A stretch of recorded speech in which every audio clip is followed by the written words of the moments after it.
Le défaitisme, c'est vouloir avoir ou faire quelque chose et penser que c'est impossible d'y arriver, sans même avoir essayé. Si vous êtes défaitiste, vous pensez donc qu'une chose est impossible. Vous n'avez aucune raison d'essayer. Car essayer, c'est tenter sa chance. Mais pour tenter sa chance, il faut qu'il y ait une chance.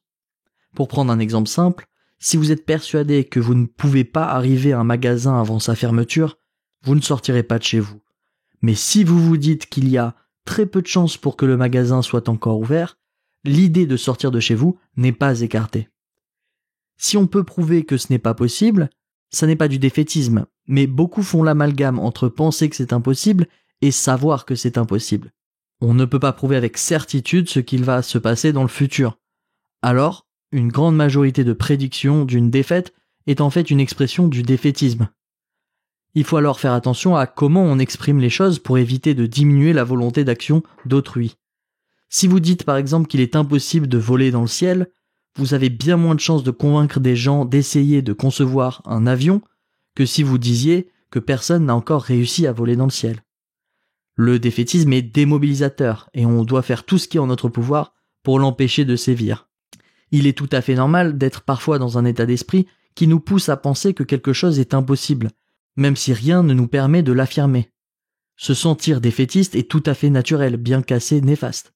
Il ne s'agit pas là de quelque chose de reprochable, et les personnes qui se sentent défaitistes doivent parfois prendre un moment pour redevenir lucides et dépasser cet état d'esprit. Il n'est pas utile de les brusquer, mais parfois essayer de montrer un chemin possible peut les aider. Si vous-même ou un proche êtes défaitiste, à un point où ça vous affecte sévèrement, vous devriez chercher de l'aide d'un professionnel. Par contre, l'acte d'exprimer ce défaitisme, de le propager, est dommageable et problématique. En exprimant que quelque chose est impossible, ou même que vous pensez que quelque chose est impossible, alors que ça n'est pas le cas, vous propagez cette information et vous augmentez la chance qu'une personne fasse le point et se dise que oui, c'est vrai, c'est impossible.